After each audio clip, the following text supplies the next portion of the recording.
'82, I was 17, my old man was 55. If you do the math between the two 72 years of life. An eternity, so it seemed to me. How could anything live that long? Now I say my folks were only 84 the year that they passed on. For a little while it seems you got time to choose your dreams. Pretty soon you look around and... Huh? Joe? Yeah. Josh Arnold, investment consultant, brings you Garage Logic podcast number 1564, June 16th, 2025. 97 degrees on this day in 1933 and 43 degrees on the morning of this day in 1961. Hail the Flash? No, I want to tell you first. That's right. Call Josh Arnold at 952-925-5608 for a free 48-minute consultation by a guy who knows what he's talking about. We're going to have to do it the old-fashioned way because your producer already hit the open button. What the hell is this? This is our old open. Oh, hi, everybody. How are you? Quite a weekend in the Twin Cities. Are we joined by Tom Hauser? We will be as soon as I fade this out and give him a phone call, sir. All right. Tom Hauser was... He's probably still at the federal press conference. well, that's a good point. He might be unavailable if he's attending that federal press conference. Oh, Lance, what's his name? Vance. Well, Reavers, and I don't want you to regale us with any... Well, I'll let him get off the phone first. What's your question, sir? Was Vance Bolter or the Bolter family involved in baseball? I don't know. I heard that they were a big town ball family. And I'm not kidding. But you'd have to call somebody to ask them. Because if in fact, I'm now willing to believe that they weren't a big town ball family or Reavers would have known about it. Probably. All right. Yeah, Melissa Hordman was shot. Her husband was shot. They're both dead. Mr. Hoffman was shot. His name is John Hoffman. His wife, Yvette Hoffman. They're surviving their surgeries. Yvette Hoffman really showed me something. She laid on top of their daughter, who has spinal bifida, and protected the daughter. Makes you wonder about the sanity of the world. I can't process is wonder why her daughter would be up at 2:30 or 3 o'clock or whatever time that was. Well, it was loud knocking on the door and yelling, police. Okay. And that, the whole house, I'm guessing, woke up. That's just my guess. Yeah, if there's... But that's what a vet told reporters. Okay. Yeah. I'm just waiting here while Reavers talks to Hauser to see if Hauser's available. Can you talk right now? Jeez. Testing my patience, isn't it? I tell you. But I'm doing fine. I've winnowed down the mulch pile. Oh, I drove by Mount Mulch the other day. You didn't see the... No, that was a... What's the story? I really thank you for your patience. Tom Hauser's on patient. limited time, and he'd like to talk to you right now because we have breaking news in that regard with change of the timeline of events. May Tom break the news? Tom? Mr. Hauser? Yes. What is breaking just now? Well, I think you guys might have been watching the FBI news conference. We have a different timeline of events that is emerging here, and I was up in the North Metro, going from the Hoffman House to the Hortman House, trying to get a feel for what happened. And now what the FBI and the BCA are telling us is that Belter went to Hoffman's house and did the shootings there, and did not go directly to Hortman's house. He went to a state representative's home in Maple Grove, and no one was there. Apparently, that representative was on vacation. I'm not going to reveal the name right now. They didn't reveal it in the news conference, and I don't want to reveal it here until we know more. But they were not home. So then he moved on to a senator's home in New Hope.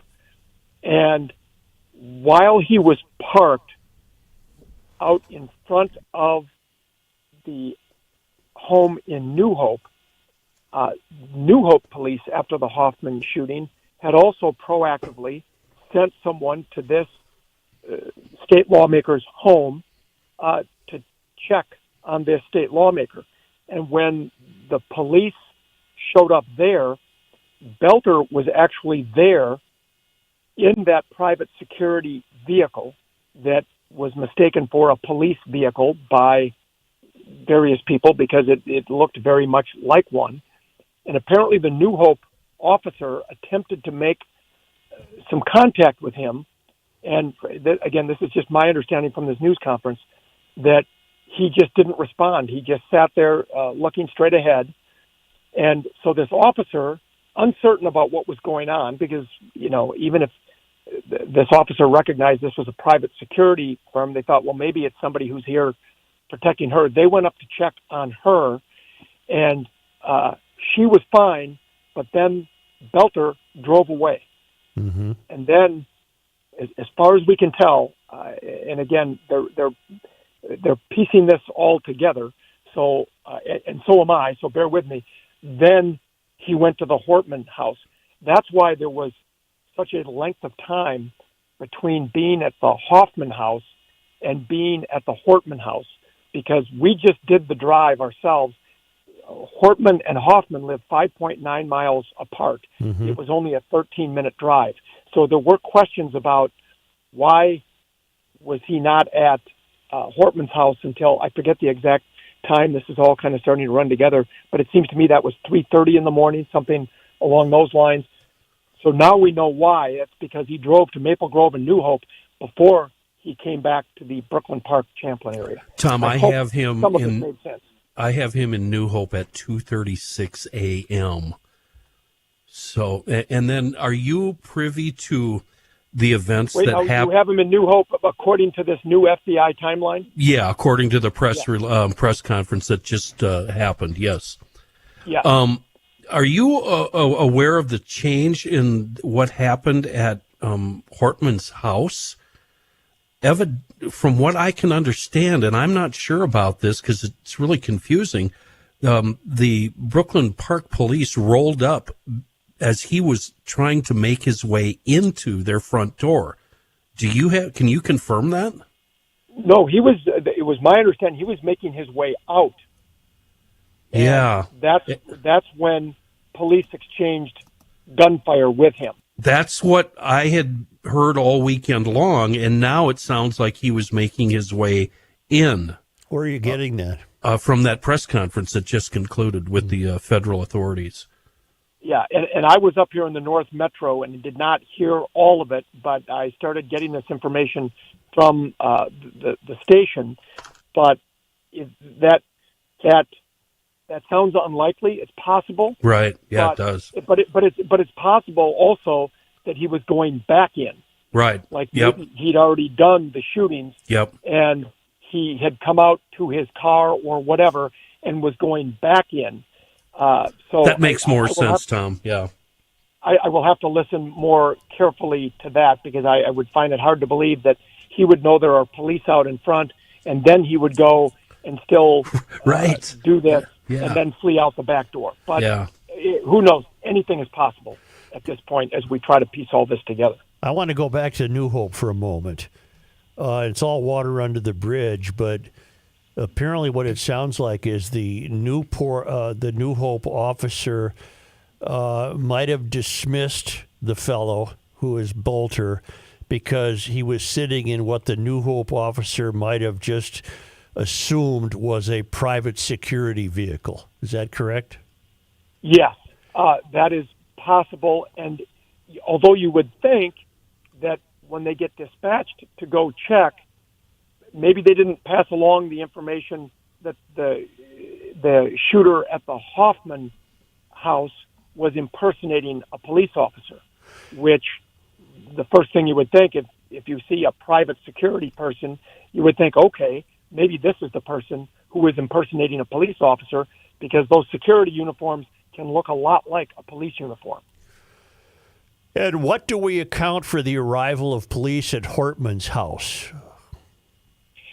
That was the story we started on before we knew this new timeline. There is a sergeant in Brooklyn Park who, while Brooklyn Park was assisting Champlin police at the Hoffman house, a sergeant back at Brooklyn Park PD had the idea to grab a couple of officers who were at the department and said, why don't you go do a drive-by Melissa Hortman's house? Okay. She has had previous threats against her before in her role as House Speaker and House Speaker Emerita, and they were used to doing security drive-bys at her house. Okay. So he had the forethought to say, why don't you go drive by there?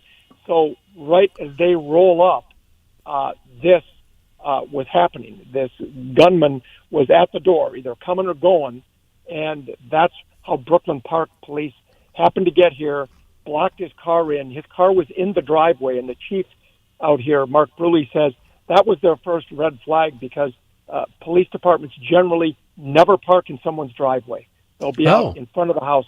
This car was in the driveway with its lights flashing. Mm-hmm. Oh, that's interesting. Tom, do you know how, has it been talked about how he went from the Hortman residence to his rental apartment thing in North Minneapolis? How did he get there? There's just a lot of speculation, and again, I don't know if I'm guessing the FBI didn't shed more light on this. I listened to the earlier news conference at 10, but the speculation has been he either meticulously planned this in case something happened. He had a change of clothes stored somewhere, or he had a vehicle somewhere that he could get to, or it may be simply, remember Brooklyn Park in North Minneapolis where that rented room was? Mm-hmm. That's not, I haven't done the GPS search on that yet, how many miles that is, but it is walkable. Mm-hmm. It might take you a couple of hours. It might take you a couple of hours to do that, but it can be done. And we know he was at that house, we think around 6 a.m. So if he left the Hortman home around 4 a.m., he could have made it there within a couple of hours, even if he was on foot. So there are just still so many unanswered questions that I'm certain that they are grilling him about now. Whether or not he's cooperating or not, I do not know. Are you aware of a social media film that appears to be some guy's backyard security camera that shows a fellow presumed to be Belter breaking into a car? Yes, I have seen that. The only way you can really identify him is by the hat. Right. That has kind of become his signature. Breaks in a side window and appears to be rifling through a vehicle and taking items, and then he leaves the scene. But it's unclear what timeline that was or how that fits into this whole thing. It was certainly daylight, so it was after the shootings. Right. All right. Tom, are you still at the press conference? No, I'm up in the North Metro we were originally trying to recreate the timeline that we thought we knew earlier, and now I am trying to find out. I had a tip on Saturday that there had been another lawmaker, and I was given the specific name in Maple Grove, and we asked about it at a news conference on Saturday, and they wouldn't talk about any other stops he may have made, but they did say, we're trying to work on a timeline of where he has been. And I'm almost certain that as early as Saturday, they knew about these other stops, but they were still trying to piece it all together. So we're in the North Metro now, and we're going to try to do the timeline for how long it might have taken to get from Maple Grove to New Hope and then back here to Brooklyn Park, just to kind of get a feel for how this all happened. And of course, we're reaching out to the lawmakers who we think are the ones who might be involved. But as you can imagine, all of them are very freaked out, and for good reason. Mm-hmm. And they're not. So far, they're hesitant to talk about this because it's all too fresh and raw. And I mean, people are dead. People were seriously wounded, and it is just a very, very strange time right now. What is the journalistic reason for not naming those legislators? Well, they didn't name them in the news conference. Okay. So some of this is my informed speculation. All right. Some of it is a tip I got on Saturday, but at some point we may be more comfortable with revealing that. But we still have a responsibility of making sure people are safe and that they don't feel even more endangered than they already do. Right. So we're just exercising caution here, as this is all brand new information, like literally within the past hour or even less than that. Tom, how are the trials going to work now? The feds have stepped in, and it sounds like they're going to try him. Does that mean that Minnesota and Hennepin County is off the table? How's this work? Do you know? I'm not sure. Sometimes they can do both. The federal government, has stricter sentencing. As I recall, if you get convicted of first-degree murder, you're never leaving prison. Whereas state law, you can be eligible maybe in 30 years or sometimes even less. I find that hard to believe in this particular case, but so I'm still not certain how they're going to sort all of that out. But I do know there's a hearing coming up here in about an hour and 15 minutes. In federal, I believe that one. Now, since the FBI thing, I'm not sure if that's federal or in Hennepin County where the initial hearing is happening, but it will be happening at 1:30. Tom, thank you as always. Okay, Joe. All right, thank you, Tom Hauser with 5 Eyewitness News. He's the best in town. Among your conventional news gatherers, I would say Hauser's the best. Everything in life is timing, isn't it? Jeez. The New Hope legislator is alive because of timing. Yeah. The New Hope cop was just enough to scare away. And the one that was on vacation. One's on vacation. Everything is just a matter of the clock ticking, isn't it? Man. It's just amazing. And he had quite a hit list that I'm reading, and I could take a stab at who these people are that he knocked on their door, but I think I'll just respect the idea that we don't know that for a fact, so we're fact-based. Sometimes we're fact-based. Right. It's just, it's Some names I didn't expect to see on that list. yeah, I don't pretend to understand the list. Yeah. Hortman is hardly I would not call Hortman a Mysterian. No, she crossed party lines in order to get the budget passed, which didn't sit well with a lot of people in her party. Well, obviously. You heard her, is it trepidation the right word, when she was giving those remarks publicly? And her body language and everything. Yeah, but I think she was emotional because she didn't want to vote the way she did. I don't think she was emotional because she thought that would Upset? Pull a string on a sweater that would result in her death. Yeah, no, I think you're absolutely right there, Even Joe. Garofalo has explained their relationship, that she's... Well, they were buddies. Right. Well, he said So that on the that's- show. Right. Yeah. Say, I have a really great note from Derek Brennan, who writes, the wife and I came home from a nice lunch Friday to a garage door that would not open. The spring had broken. I looked at her, whipped out my phone, and said, I got a guy. I called Precision Garage Door. I'm not kidding you. They were there in less than half an hour. In 2 hours, I had new springs, rollers, cables, and a full inspection and tune-up. The pricing was fair, and the service guy explained everything that needed to be done and everything that should be done. This was one of the best home service experiences I've ever had. Thanks for recommending them on the show. Kind regards, Derek Brennan. Well, isn't that something? Yeah. He's talking about Precision Door, Minnesota. They serve western Wisconsin, the entire metro. They do what Derek just explained if you have an emergency call, but also they're providing new garage doors. They have doors. They have models of doors for every budget. They send out a designer. That consultation is absolutely free. And if you get a new garage door now from Precision Door, they're throwing in the motor. That's a value of more than $760 $760. You can book online at Precision Door MN, one word, precisiondoormn.com, or call Precision Door at 612-263-6985.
as we know it, and he feels fine.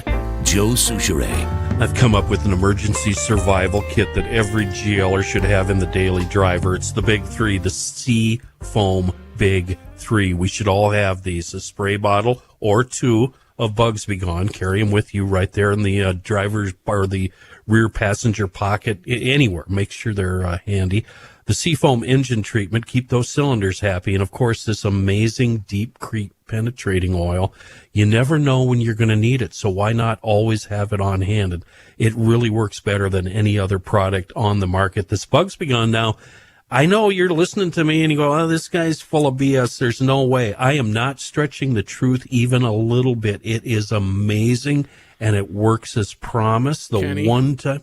Yeah, go ahead. I just got to Interrupt tell you, me, please do. Gabe just came back from Red Rock, and that's what he used. He used Bugs Be Gone, and they slid right off the Jeep. We're talking baked on bugs that you normally, you need a little elbow grease there. No, it's really easy. You spray it on, let it sit there for a few minutes, and then get out the squeegee, do that windshield like you would if there weren't any bugs at all. That's how easy it is. The Deep Creep penetrating oil, it's all you'll ever need for lubrication, restoration, displacing moisture. It's the car care kit. Deep Creep, Bugs Be Gone, and the engine treatment additive.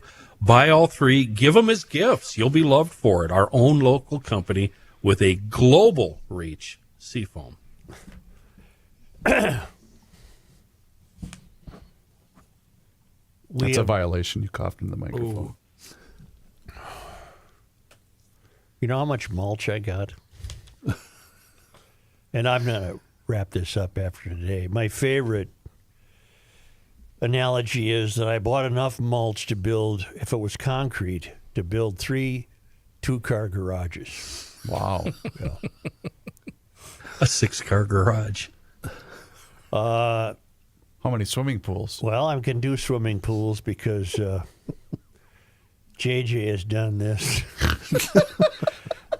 The last few days you've lamented about the inability of you and your crack staff to understand how mulch is measured. I've prepared some comparisons for your upstanding pleasure. The average Olympic-sized swimming pool would hold 3,269 yards of mulch. You can fit 1,110,857 paper clips into a single yard of mulch.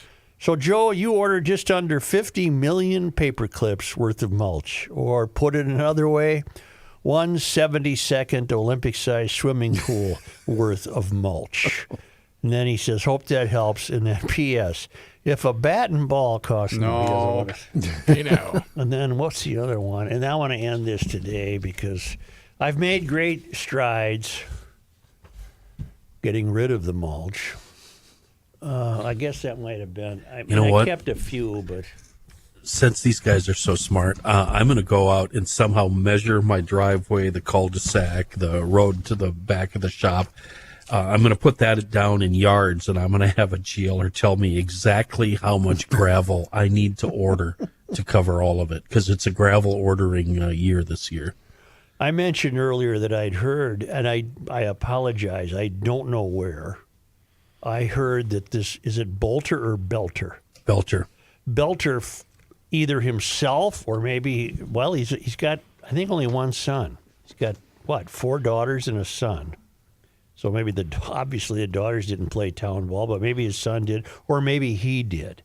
And you were able to tell me off air that you are vaguely familiar with that situation. When the story developed, and so I was involved with baseball a weekend, both my sons were playing, but when I didn't recognize the name, but when I saw the photo of him, because I'm okay with names, remembering names. I'm not rookie quality of remembering names. No, there's but I'm only okay. one rookie when it comes to names. But faces I recognize instantly. Yeah. And I said, I've met this guy before. And I can't put a number or a finger on it exactly where, but keep in mind, I've been involved with town baseball since 1996 when I was in high school. Right. So I've encountered hundreds, if not thousands, of people involved with town baseball, but I recognized his face the second I saw I think it was Tom's piece on social media. And there's really nowhere to go with this except that Town Ball, for example, would be large in the fabric of life, let's say in Green Isle. Oh, it's everything. That's what made it so shocking. Is I mean, I quite literally drove by the ballpark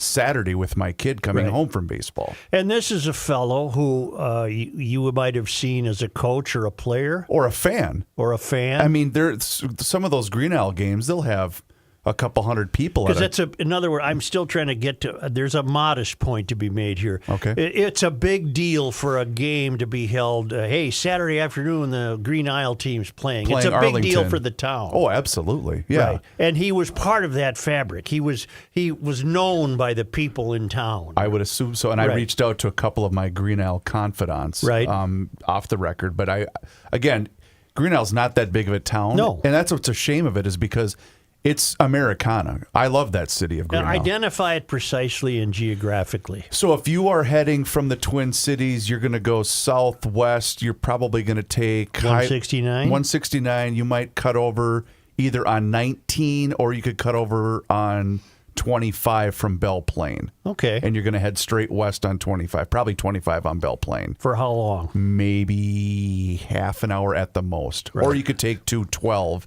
212 to 25. That's what Kenny would do. Well, but the problem is, Ken, that 212 is a nightmare right now because of construction. Yeah. But either way, that's how you would probably get to Green Isle. And I love that city. It's a great city. And there's 300 town ball teams in the state, did you say? It give or take every year, but roughly that, yeah. I guess what we're learning is that it's just, again, it's a curious slice of Americana that someone that many listeners right now, because you told me many listeners are in town ball. Many people play town ball. It's important to small town life, and they're among you. They're among them. Was this fellow? That's just I find that very interesting. Speaking of it's a small world, we've got a guy there at the station. I was chatting with him over the weekend because he is originally from Arlington. Yep. Yeah. He knows the guy that lives across the road from Belter. See, it's just it is a small world, man. Yeah, and he said he had to call him to warn him to make sure he knew what was up. Yeah, and that's, I guess, Ken, what was so stunning for me, where they discovered his car. I mean, that's about, I don't know, 10, maybe 15 minutes from my house. There's so much. It was such an emotional roller coaster over the weekend with regards to Belter, because I discovered early on Saturday this Praetorian Guard website, which is his website for his so-called security business. And I went to the, who we are, and I read about him. And it would make you think, and I fell victim to it, it would make you think that this guy has spycraft worthy of the CIA, considering where he's been around the country. That's how they played it, Joe, on the website. I couldn't. You sent me the link, and I could not access the website. Yeah, they shut it down mid-morning this morning. So I'm operating on that, and before we knew that he had showed up at his roommate's place, I thought, oh my God, this guy is so far gone. He is already halfway across the United States. And then finally it dawned on me when we found his cowboy hat on the side of the road. Mm-hmm. I thought, okay, we either have a genius here, and this is a false flag, and he did this on purpose to throw authorities off, or he's just a complete idiot. Were you able to access the so-called security company's website? I just told you I was all over it all weekend. Any interesting names affiliated with it? Anyone we'd recognize? His wife, his brother, and him, and maybe one other. It was a pretty simple website, too. I don't know if you agree. Cookie cutter, I'd call it. Yeah. Cookie cutter. One person's pointing out, the website looked like it was by my third graders. Right. Yeah, definitely. That was mentioned at my house by a younger man, yes. Do we all remain interested? I certainly do. Do we all remain interested in the story of the wife and relatives in Onamia? Yeah. The big question. It really is. Why wasn't she detained? Apparently she didn't do anything to cause her to be arrested. Guns are legal, passports are legal, and money's legal. Yeah. And there she was in Onamia, of all places. I don't know why. None of us do. I don't know if that'll even come up Have we in the heard from questioning. her since? No. Yes. Was it Hauser that got to her, or Jay Coles? Rang her up, and the minute they identified themselves, she hung up. Oh, yeah. She wouldn't talk. I don't know if it was her, maybe another station. I don't know. Hauser, Coles, and Liz Collin they had all the breaking news over the weekend. They were the quickest. You know, Carol Evans got a weekend anchor named Morgan Huey Wolf Slattery. I think it's Morgan Wolf. Whatever. And as an anchor, she ain't going to win an Emmy. But she turned out to be a really stand-up reporter. They were going to her all the. It's just amazing how people can pull their act together. She was very good. What we think of these guys as news readers and prompter readers, but another one is Amy Hockert. Yeah, she worked 8 hours on Saturday without a teleprompter, and she did an amazing job. Morgan, who I have met, she actually used to work here downstairs. See, now I didn't know that. I'm stunned. Yeah, for $1 million. Yeah. Who is that? I But have Morgan no idea. also has won an Emmy and Merle Award for her work. reporting or For anchoring. both anchoring and reporting. What the hell, Morgan? So, Jeez. congratulations. Sometimes I don't take your opinion on. I don't blame you. things. I A think grain of that- salt. I mean, you're talking to a guy who ordered 4-car garage worth of mulch. I mean, A lot of misinformation over the weekend. What do you make, Joe? Well, I want to start with the first thing that came out. He's a Walz appointee, so it's Democrats killing Democrats. What do you make of that? Oh, my God. Well, what I make of that is Walz appoints a lot of people, and somebody gave Walz his name, and there was a little resume that went along with it, and Walz said appoint that guy. I'm sure Walz doesn't know who the hell it He was. actually reappointed him Yeah. because Dayton appointed him Dayton first. appointed. I can blame Walz for so much, but I'm not nailing this on him. Okay, so then after we figured that one out, it went to Trumpers, MAGA. All MAGA people want to kill Democrats. This is all Trump's fault. What do you make of that? I don't make anything of it. It's silly. It was compounded by this weekend being the No Kings protest. Yeah. So the whole the two episodes seem to blend together. That we had this terrible assassination of local politicians on the same day that people were rallying across the country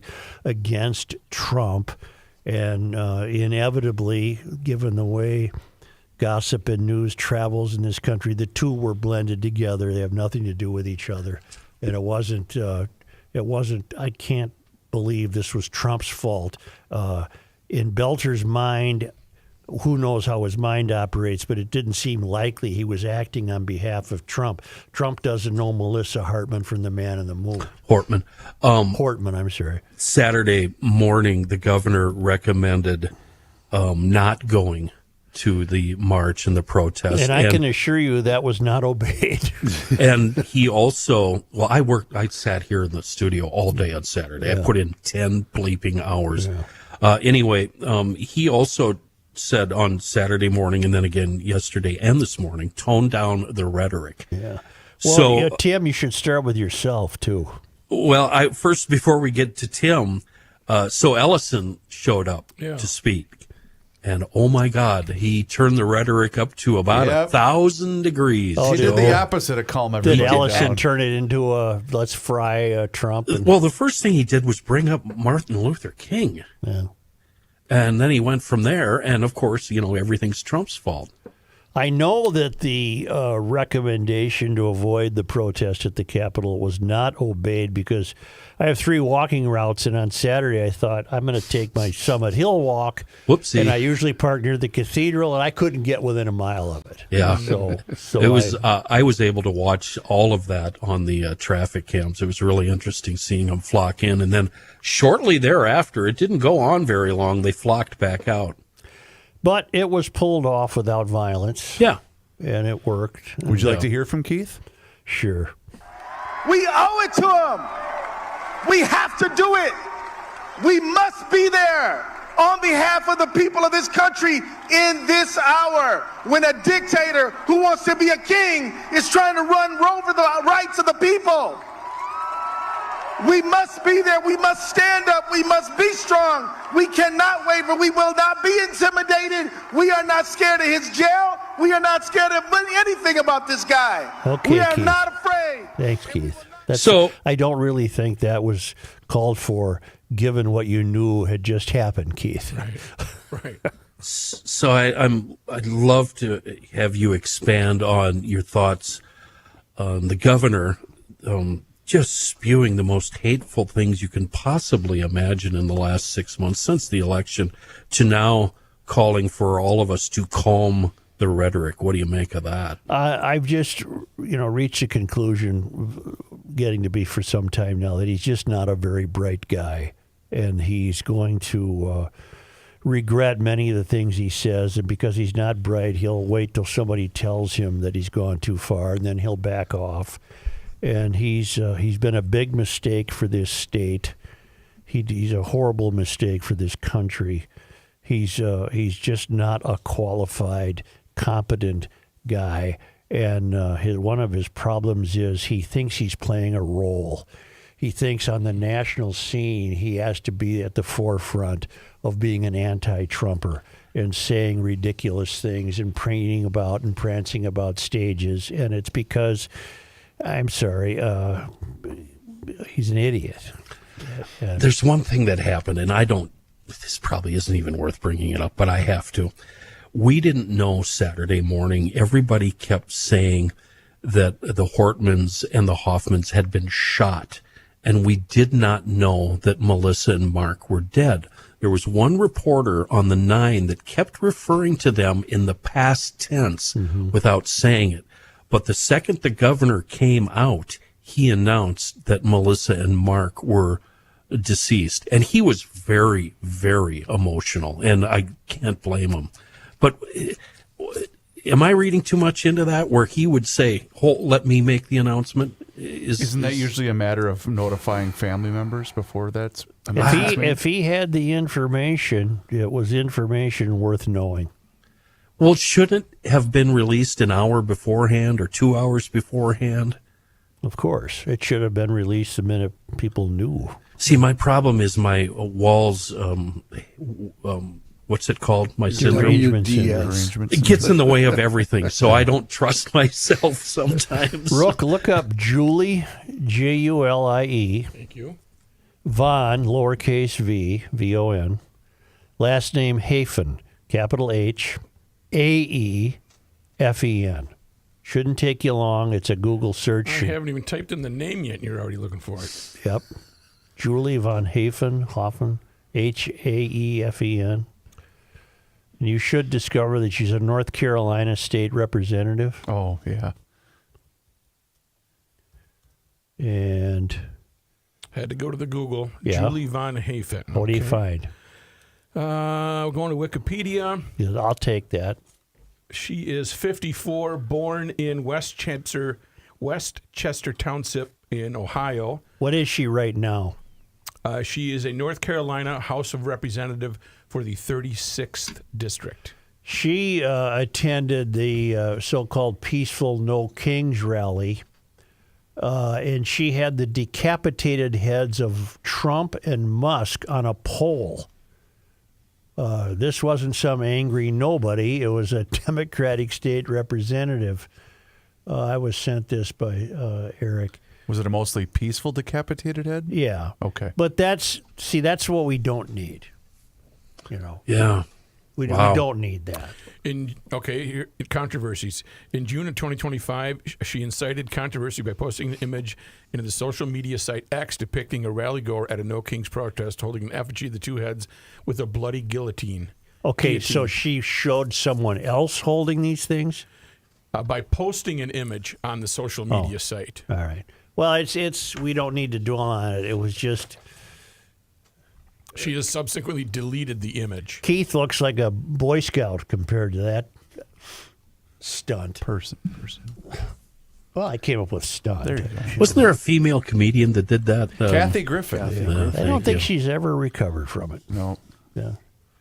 Kenny, by the way, those 10 hours are not billable that you worked on. I was just informed. Boy, by doesn't he know Shively. that. Yeah. I just wanted to be ready. Yeah. I was going to ask, since Kenny was working and he called me, can I put that on my timesheet? Yes. What are you, a lawyer charging by the minute? Yeah. Can we take a break?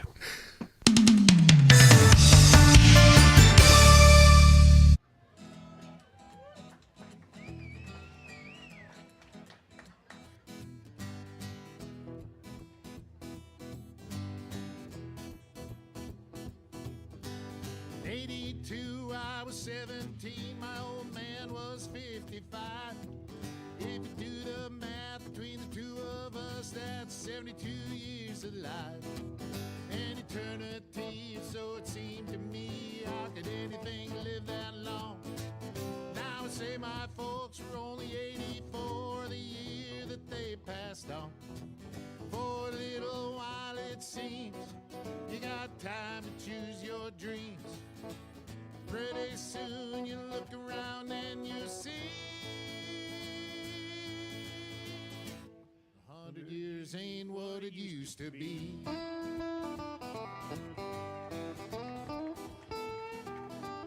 And my grandpa Roy, when he was a boy in 1904, he was taught by men who fought in the actual Civil War.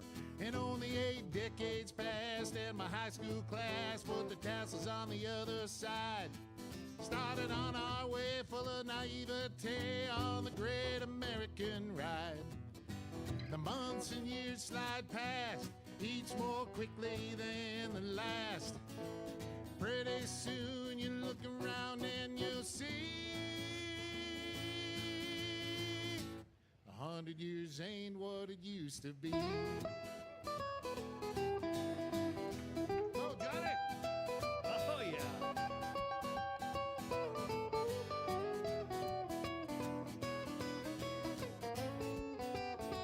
Oh, yeah, Johnny, hey!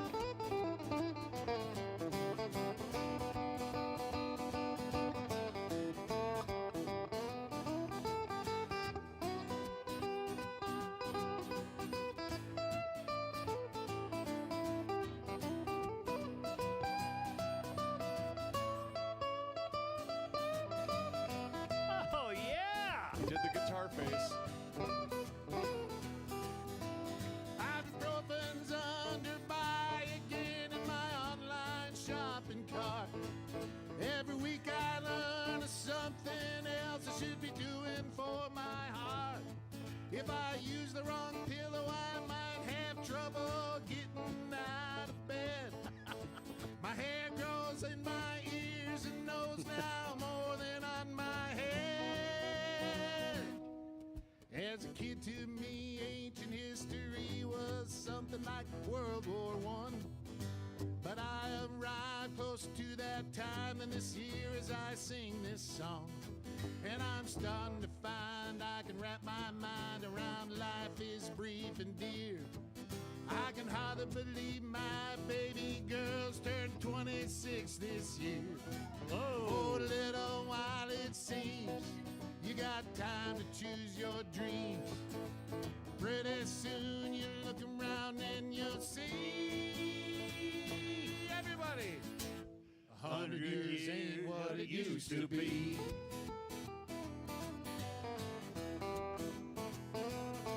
Before you know it, you're 63, making plans for Medicaid. The Earth is not your mother. The Joe Souchere Show. Joe, it's too late for you to back out, Such. It's coming this Friday. We're committed. I can't wait. I love it. I know. I'm coming down. I got to tell you something. Full disclosure, I have never been to a Back to the 50s weekend. You haven't? Really? I've never been to one. I've been to every one for the last 35 years. I am so excited. This is better than a Kiss concert. We're talking about I would hope so. We're talking about the 51st MSRA Back to the 50s weekend. State Fairgrounds starts on Friday. 10,000 pre-64 hot rods and customs. Biggest 200 event of its kind in the country. Yeah, it's a big one. 200 vendors. And the perfect place for it, the leafy, lovable Minnesota State Fairgrounds, a cruise and arts fair, ladies showcase, kids world, and GL. We're going to be there on Friday laying down a pod right around noon at our buddy Orgera's place. It's on the corner of Dan Patch and Cosgrove. Flyover, 11 a.m. Saturday. That's cool. Church on Sunday morning. And the big event that we're really, really excited about, and it's why we decided to go. The Great Race kicks off from the fairgrounds on Saturday. We're celebrating cylinders all summer long, and along this line, we're going to talk to the fellas that participate in the Great Race. It's kind of an endurance race that over the span of a week will finally end up in South Carolina. It's for cars 74 and older. And they have a specific route they have to follow with checkpoints, and we're really interested in that.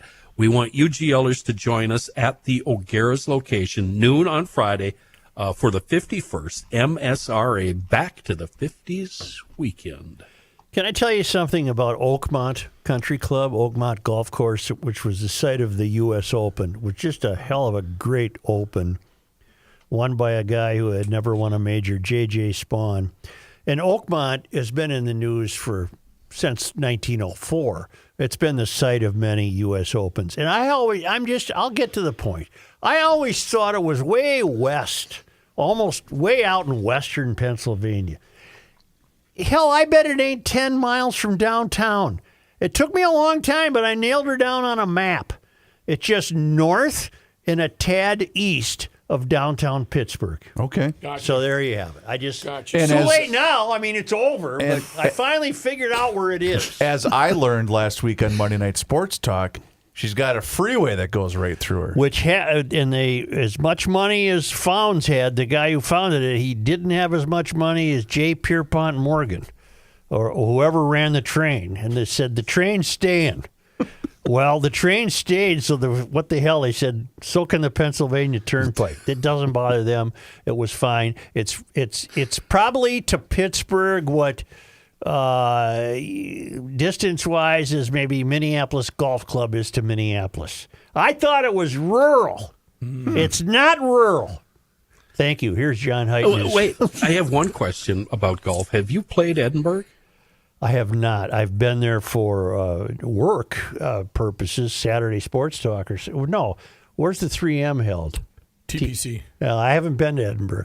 Is that Jesse's course? Yeah. Or it was?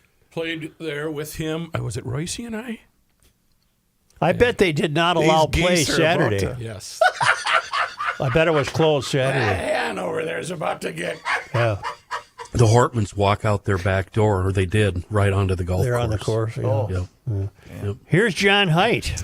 Thank you, Joe. This news is brought to you by North American Banking Company. As we've been talking about pretty much the whole show, the man who authorities say shot and killed House Speaker Emerita Melissa Hortman and her husband and injured Senator John Hoffman and his wife is now facing capital charges. The Justice Department charging 57-year-old Vance Belter with federal murder and stalking offenses.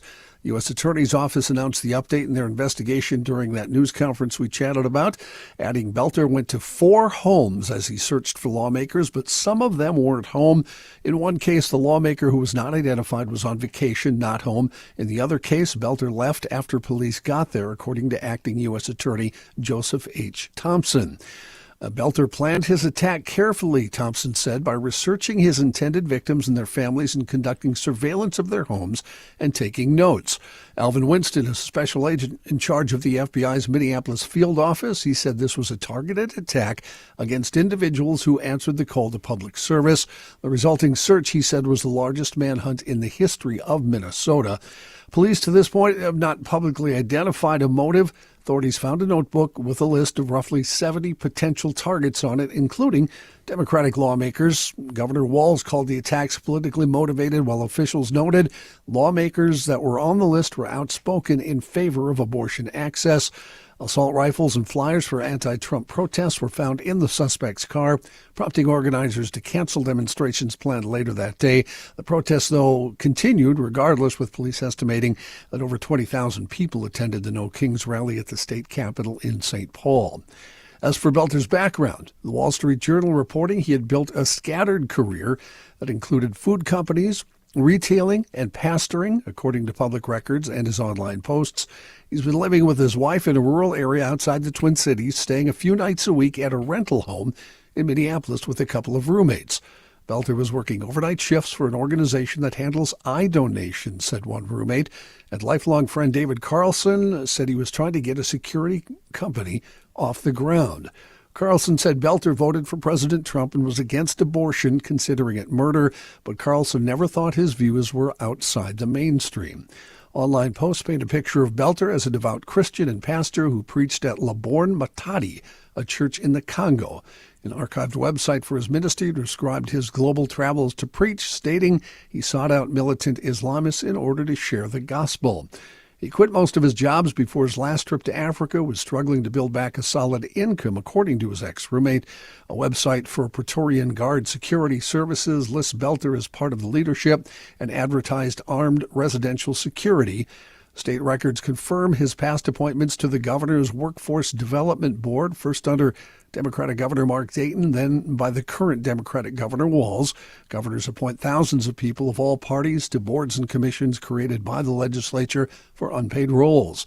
This board has about 60 people, including Republican and Democratic representatives from business, education, unions, and community groups. Belter is listed as a no-party preference on his board profile. Couple things. One, the human condition is endlessly puzzling. Do you just wake up one day and decide you're going to murder people? How's that process work? Because one of the roommates in this rented place, which is a strange situation. Be nice to this guy. I'm not done with the sentence. Yeah. They said he has known him since the 4th grade. Yeah. They're best friends. Yeah. And you couldn't tell this was coming. The most he could come up with is that he was having some financial stress. But do you just wake up one day and say, I think Melissa Hortman's time has come. I'm going after her. I don't get it. But didn't the roommate also say he was worried about him harming himself? I thought I saw a news clip of that. Because he sent a text early that morning apologizing for what they were going to find out. Yeah, 2 weeks prior to that, to pick a date, the roommate wasn't worried about him harming himself. True. No. That morning, he got the text from his lifelong friend, Belter, saying, sorry, guys, I don't want you implicated. You may not hear from me again. I could be dead. Boom. Okay. And they're all in shock. They're all astonished that this could happen. I'd love to hear an extensive interview with the wife. Maybe that'll be forthcoming. I don't know. Yeah. That roommate drew something out of me I wasn't ready for. Just seeing him and listening to him talk, I really sympathize with the guy for some reason. You know what I mean? He just seems like a sad sack and like somebody that would get bullied and picked on. And he was so emotional, too. Yeah, and it just seems like a guy I want to help protect You for have the some Papa reason. John shirt on? Yeah. John Hoffman's wife, Yvette, told Democratic Senator Amy Klobuchar that she had been shot 8 times in the attack. Senator Hoffman shot 9 times. Wow. She added that Hoffman has been going through multiple surgeries, that being John Hoffman, saying he is closer every hour to being out of the woods. This happened yesterday. We are gutted and devastated by the loss of Melissa and Mark. We have no words. There's never a place for this kind of political hate. Hoffman and Yvette were brought to Mercy Hospital in Coon Rapids after they were shot. Can we put Yvette at the front of the line and make her the GLer of the week? Send her some syrup. I know it's a small token, but she sounds like, man, she did what mothers do. She's a badass. She's a mama bear. She just said, you ain't shooting my kid. Right. Yep. I want to send her can you get her the gift box? Yeah. We learned new things about Belter being at their place. Evidently, when he knocked on the door, he had a really powerful flashlight that he was shining in their face. They couldn't see him. And then as soon as he clicked that off, they saw that, I think a rubber mask or something, they sensed something was wrong and said, you're not a police officer. And then all hell broke loose. The jury trial in Senator Nicole Mitchell's burglary case, which was scheduled to begin today, has been postponed because of the shootings. The Democratic legislator is accused of using a crowbar to break into her stepmother's home in Detroit Lakes in April of 2024. At a remote court hearing this morning, Chief Judge Michael Fritz said, "I do not find a credible argument supporting moving forward right now with this trial.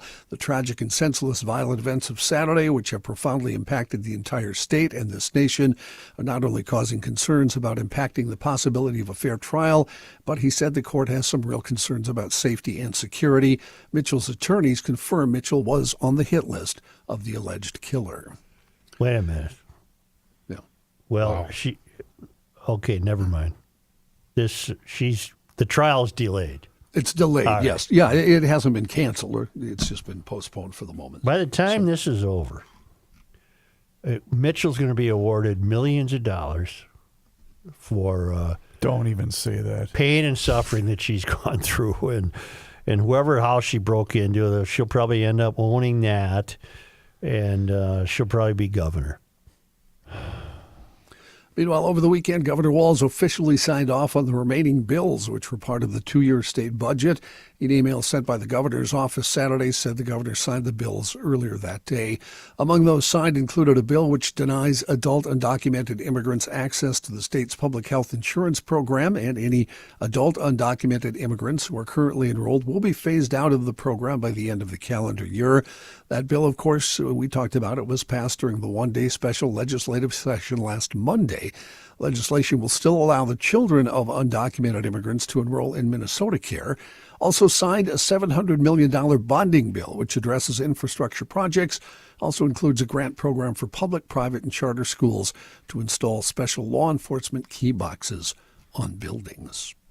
Why don't we take a quick break here? We'll come back with the weekend news nationally and internationally.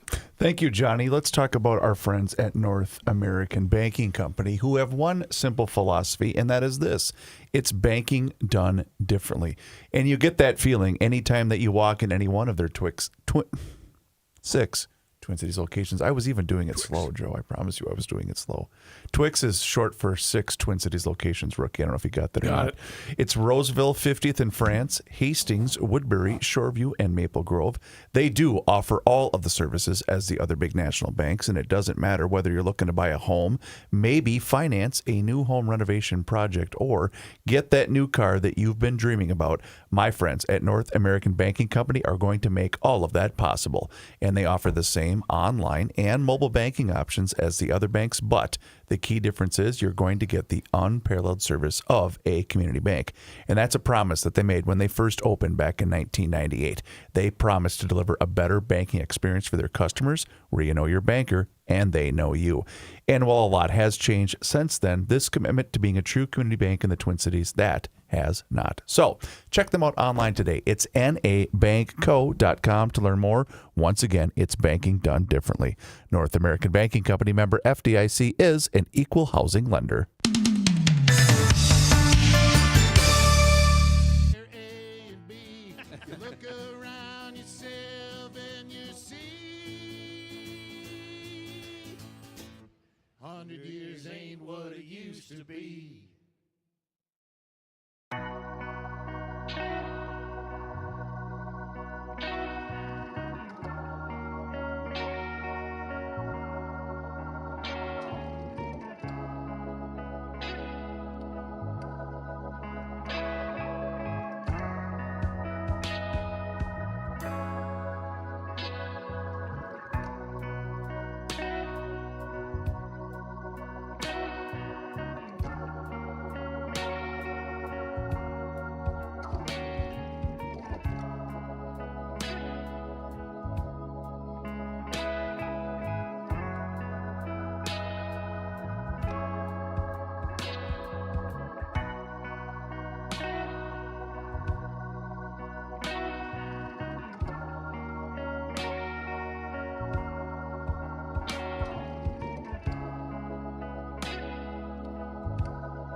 I'm become bored with your nonsense. The Earth is not your mother. The Joe Souchere Show. Here's Johnny Height. I guess we just do some news at this point, national and international news. Demonstrators filling the streets of U.S. cities and towns over the weekend in coordinated No Kings events billed as the National Day of Peaceful Protest. The mostly calm marches organized under the theme No Individual is Above the Law coincided with the day President Trump hosted his military parade on the streets of the nation's capital. At least one demonstration about 70 miles from Washington in Northern Virginia was met with violence when a man intentionally drove an SUV through a crowd of departing protesters, hitting at least one person, according to police. Police in Los Angeles hit protesters with batons, fired tear gas, and ordered a large crowd of downtowners to disperse. Authorities said they were responding to people throwing rocks, bricks, bottles, and fireworks. In Portland, officers deployed tear gas and flash grenades, with demonstrators breaching the Immigration and Customs Enforcement facility. That, according to the Daily Mail, which reported 4 police officers were injured during the clashes. And in Salt Lake City, a 39-year-old man was killed following a shooting that occurred on Saturday during the No Kings protest. Kind of a weird situation. Apparently, the victim, Arthur Alou, passed away despite life-saving efforts at the hospital. He was caught in between some gunfire. Police identified the suspect in the killing as Arturo Gamboa. He was 24 years old. He was found with a rifle and a gas mask in his backpack. 2 additional people were detained following the shooting, both wearing the visibility vests and armed with, according to Red, indicating they were possibly part of the march's peacekeeping team. The incident occurred just after 8 p.m. as protesters marched. According to witness statements shared during the press conference, security personnel noticed Gamboa separate from the crowd and go behind a wall to prepare his rifle. When they confronted him, Gamboa raised the weapon in a ready position and began running toward the crowd. One of the peacekeeping team members fired 3 shots, hitting Gamboa and the bystander Alou in what appears to be crossfire. The shooter is cooperating with the investigation, according to police. Police say the incident unfolded very quickly. It was chaotic, but it was resolved very quickly thanks to our officers and to citizens and community members who helped the police. The military parade did not appear to be heavily witnessed. Did anybody see any news I footage did of not that? see any feedback on Did that. not watch it. I saw There some was a family from Indiana that set up about 4 card table chairs, and they were there. It was one of the saddest. Did you see the video of the tank? What was it? It was a ding ding tank. It And didn't was, work. Well, it was coming through squeaking, and there was squeaked about like hell. 10 people on the bleachers, Yeah, and it was just. Yeah, it was not. it was a bad tank, man. Anyway, the most estimates for put the crowd It was numbers. Joe, it was a tremendous tank, and it was a wonderful parade, and it was well attended with millions enjoying. More on that in just a minute. Most estimates put the crowd number put the crowd number well below the 200,000 that were expected. Now, a lot of that thought to be a reflection of the weather. It was kind of a rainy and overcast day in Washington, D.C. Despite the obvious lower number of people at the parade, White House spokesman Steve Chung said the crowd was at 250,000. At capacity. Tremendous crowd. Is that like when the Twins announced their crowd? Kind of the same deal? Yeah, I think so. Yeah. What happened to the Twins, by the way? They stinks. Yeah, I guess so. They stinks. We stinks. Conflicting orders from the administration on the immigration issue the past few days. On Friday, ICE agents were told to pause raids at farms, restaurants, hotels, and meatpacking plants. They were also told to end arrests of non-criminals. Ag Secretary Brooke Rollins had reached out to President Trump to advocate for the end to farm raids, citing threats to the U.S. food supply. An estimated 42% of hired crop workers lack legal working authorization. That figure exceeds 1.1 million people in the hospitality industry. Last night, the president directed Immigration and Customs Enforcement to prioritize deportations in Democratic-run cities. He singled out sanctuary cities, particularly Los Angeles, Chicago, and New York. Several dozen sidelined Voice of America staffers have suddenly been called back to work as the Israeli-Iran conflict escalates. It's a dramatic turn of events for the American government-funded broadcasting system that was shut down by the administration in March. Steve Herman, who has been VOA's chief national correspondent since 2022, said the broadcaster specifically is bringing back Farsi language speakers who have been put on paid administrative leave. The move suggests the U.S. government wants to bolster the program going back into Iran. President Trump, several other world leaders arriving in Alberta, Canada yesterday for the annual Group of Seven summit. The forum includes the U.S., the U.K., Canada, France, Germany, Italy, Japan, and the EU. It comes amid rapidly escalating tensions in the Mideast. In the Mideast, strikes between Israel and Iran continued for a fourth straight day following a Friday barrage by Israel targeting Iran's nuclear program.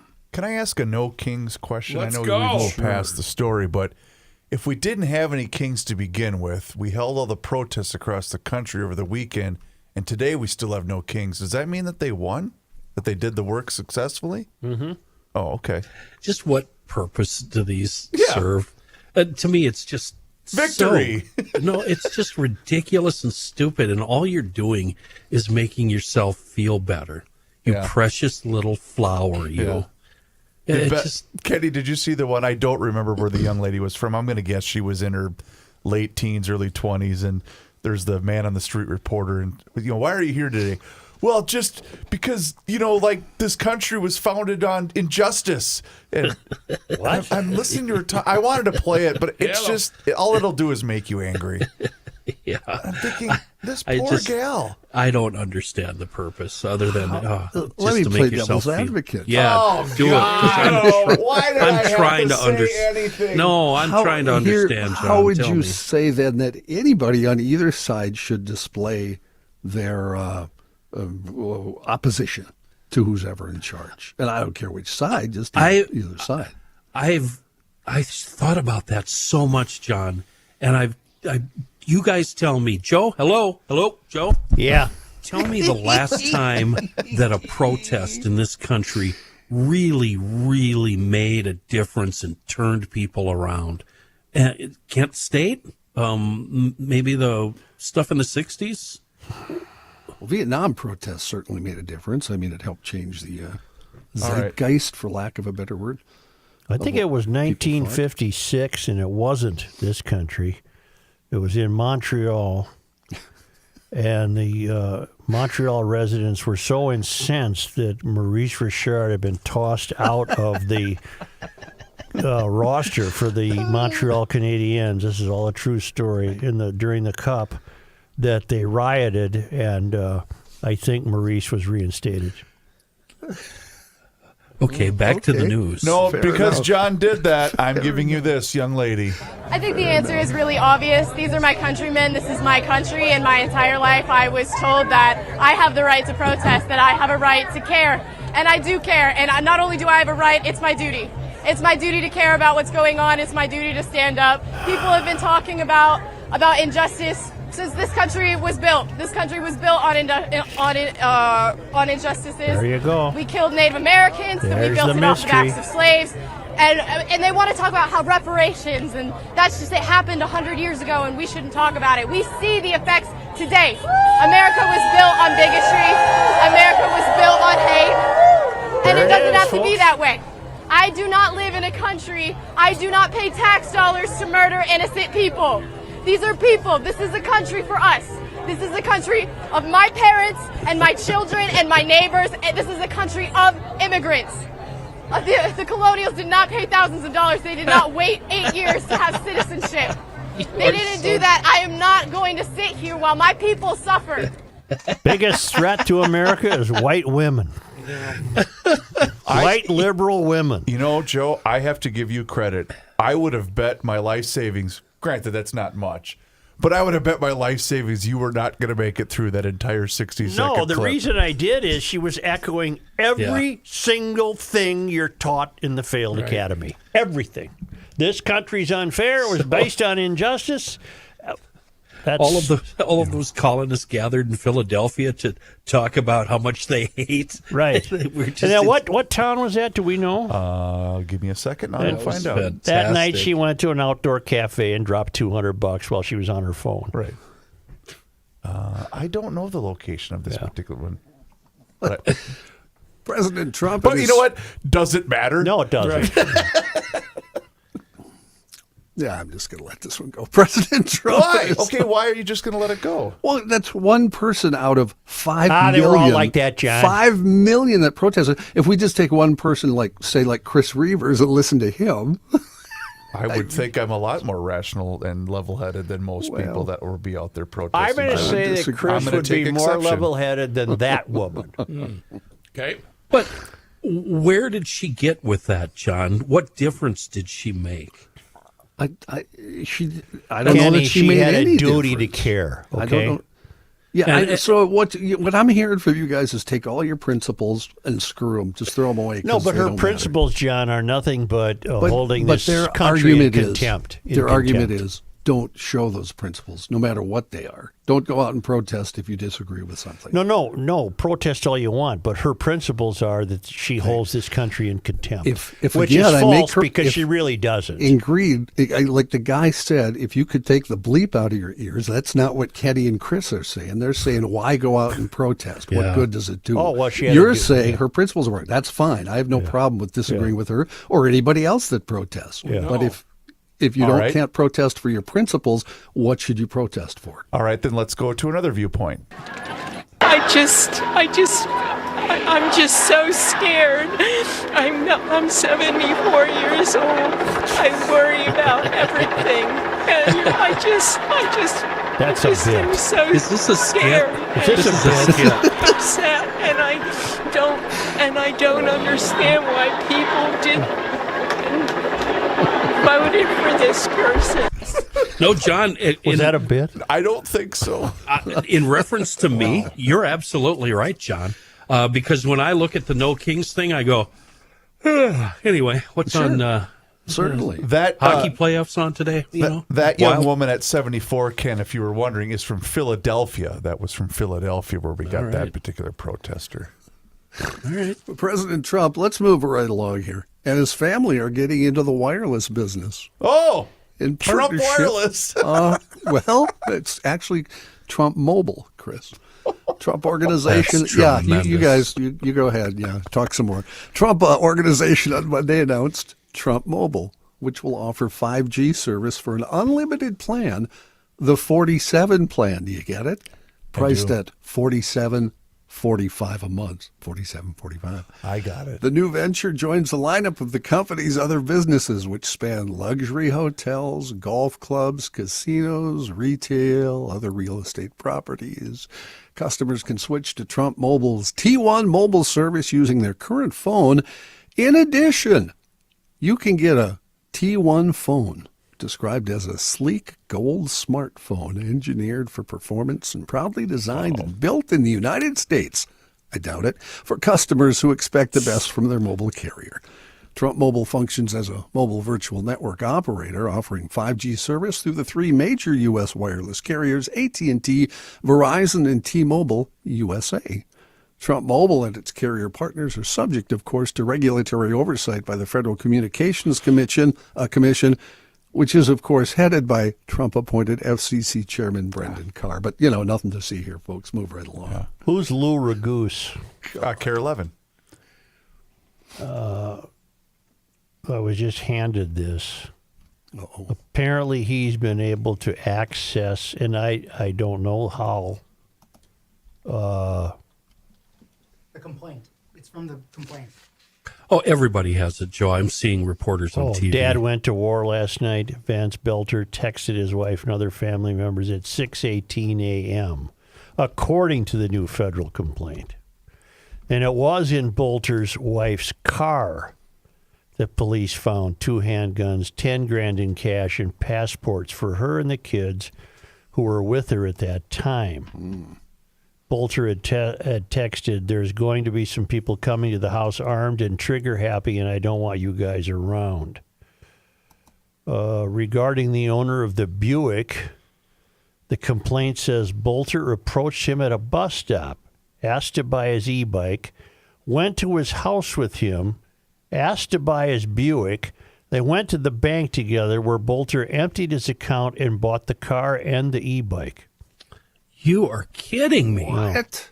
Holy And this is Kyle coming from the just handed feds? Is this from This Lou is or from the feds? complaint Okay. that apparently Lou Ragoose has been made privy to. I'm sure all reporters have by now. Wow, those are startling developments. Very interesting. Because I did know they had been reporting that he did go to a bank and take some money out. Then what is it that I saw on social media of a guy breaking into that car? Apparently that was just somebody else. That has, I think you saw what you saw. I think you might be mistaken about his motive. We don't know the motive. Maybe he saw something in the car he wanted. Maybe, but you made the mistake of jumping to a conclusion, which, I've been doing that all weekend. So. Not really, because I never. Yeah, you did. No, Yeah, because you I did, didn't actually. see him drive away.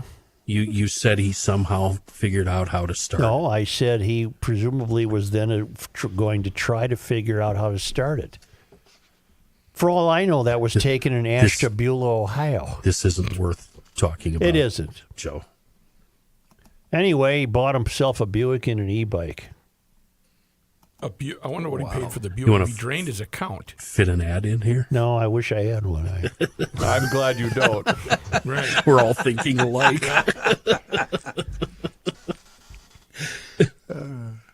Are you done, John? Well, I can continue if you'd like. No, I think you're done. Looked at the clock. And Yeah. thought, Thank you very much. yeah. Okay.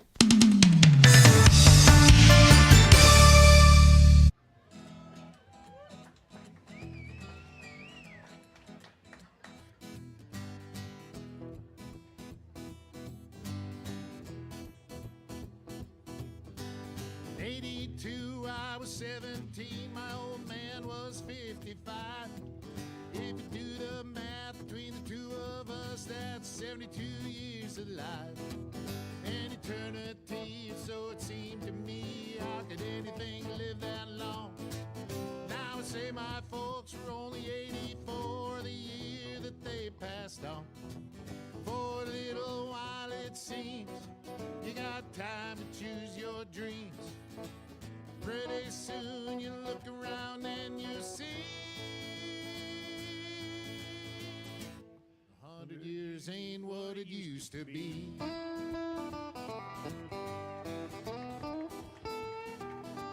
And my grandpa Roy, when he was a boy in 1904, he was taught by men who fought in the actual Civil War.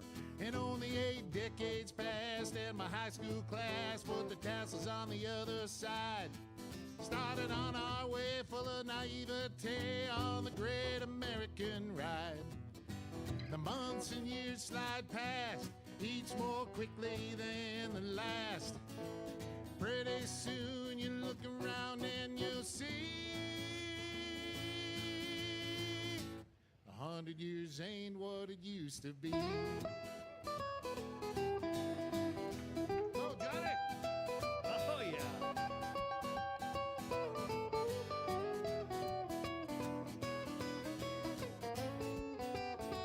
Oh, yeah, Johnny, hey!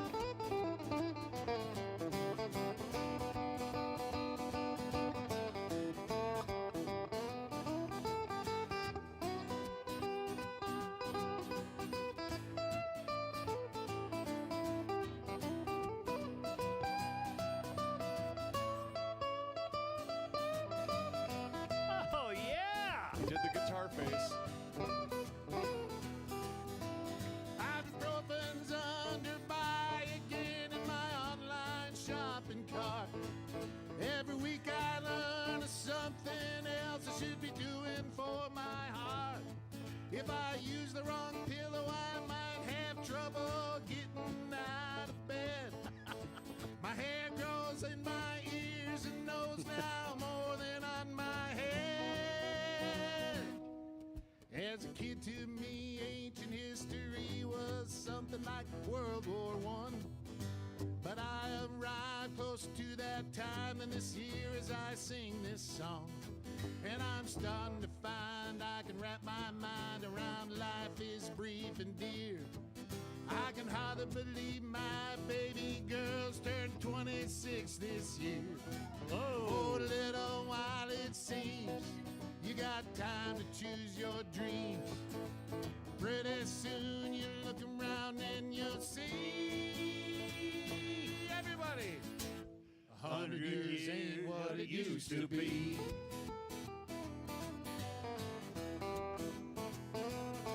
Before you know it, you're 63, making plans for Medicare A and B. You look around yourself and you see 100 years ain't what it used to be.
God bless you. Oh, excuse me. It's all about timing, isn't it? Like it was It's all part of about the song. timing. Everything is. Boy, that one caught me off guard. Us too. What do you got, Kenny? No liner. Never mind. I forgot. Sneezes a lot. I want to read a paragraph from a press release that just came out from the United States Attorney Office. Starting next, Belter drove to the home of Speaker Emerita and Representative Melissa Hortman. Meanwhile, local law enforcement, having heard of the shooting at the Hoffman residence, drove to the Hortman household to conduct a safety check. Upon arriving, officers saw Bolter's car, a black Ford Explorer SUV, designed to look like a law enforcement vehicle. It was equipped with police-style lights that were on and flashing. Officers saw Bolter standing several feet from and facing the front door of the Hortman home. Moments later, Bolter fired several gunshots into the home, repeatedly striking Mr. Hortman. As Bolter did so, he rushed into the home and fired several additional shots, repeatedly striking Representative Hortman. Officers provided medical aid to the Hortmans and attempted to pursue Bolter, who abandoned the SUV and fled, initially on foot. Both Hortmans died from their wounds. Wow. And just briefly, law enforcement searched the SUV, recovered 5 firearms, including semi-automatic assault-style rifles, a large quantity of ammunition, several notebooks filled with handwritten notations. Those notes listed out the names of dozens of Minnesota state and federal elected officials. The notes often identified those officials' home addresses. There you go. And it goes on and on and on to describe the whole thing that happened all weekend, but that's the part we wanted to get out there. The traveling Lymans left Eden Prairie last night for London. Good. They have a 9-hour and 5-minute layover at London Heathrow. They leave London for Johannesburg, South Africa tomorrow.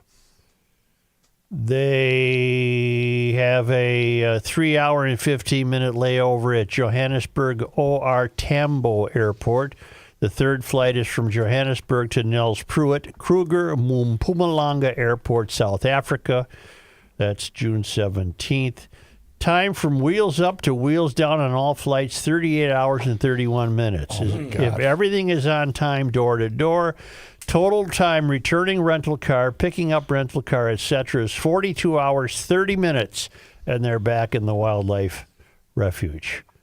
That does not stop Mr. Lyman from his appointed Garage Logic duties. May I ask a quick question? You may. 38 straight hours of travel. No, a with lot a couple of layovers. layover time. That would really test the game of flaws for the five of us. Oh, I think so. Yeah. Let's put it this way. I ain't ever going to do this. I don't think so. No. On this day, Joe, today is June 16th. in 1854, arriving in St. Paul, the steamer Galena delivered cholera along with its passengers. Cholera's last occurrence in Minnesota would be in 1873. Yes. The steamer. On this day, On June 16th. in 1863, General Henry H. Sibley and his troops left Camp Pope near present-day Redwood Falls on a campaign against the Dakota. On this day, June 1. in 1931, the bones of Minnesota Man were uncovered by a road crew near Pelican Rapids.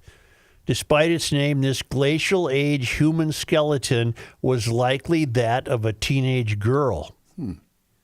On this day, On June 16th. in 1945, the last Navy tanker built at the Savage Shipyard was launched. The Wassissa was one of 18 ships manufactured there for the war effort. And we already went through all this on this day in history and how they got there and what. Yeah, okay. Bridges, the whole deal. Lake Superior, whatever the hell. No, Lake Michigan. I don't know. On this day, On June 16th. in 1955, Mary Grant, the youngest of Sauk Center's fabled Grant sisters, was born.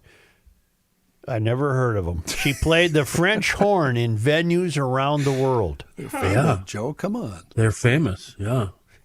Sure they are.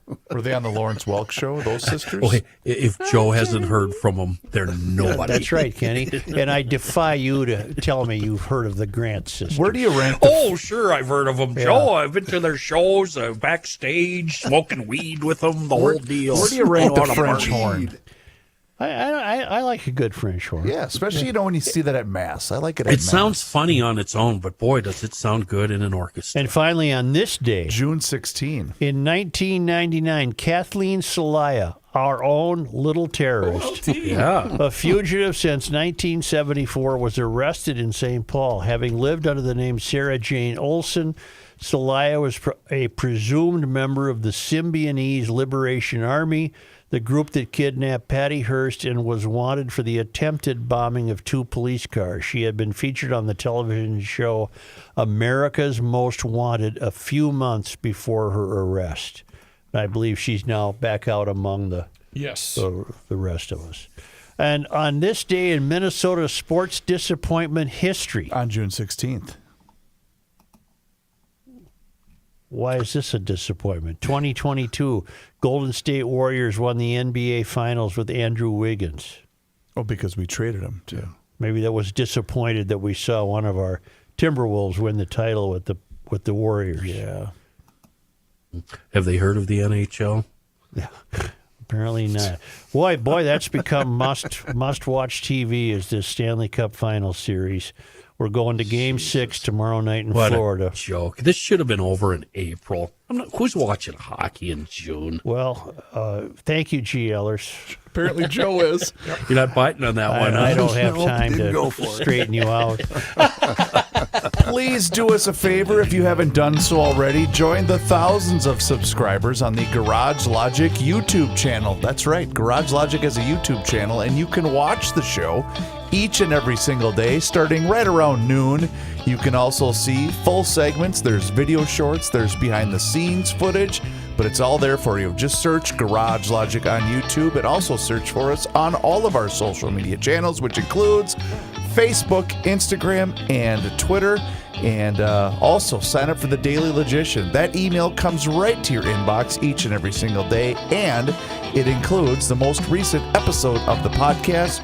You can find out more and sign up online right now at the website, which is, of course, garagelogic.com. What do you think of Dipshit's Parade? Wasn't many people there. So stop that. I've seen Jesus, more people at the shut 30-day up. parade in Worthington, for My Christ's sake. God. What a jackass he is. What a jackass. Turn the mics off. Don't hold back. Complete 100% jackass. Don't hold back. Pat. What a professional. 45 million of your hard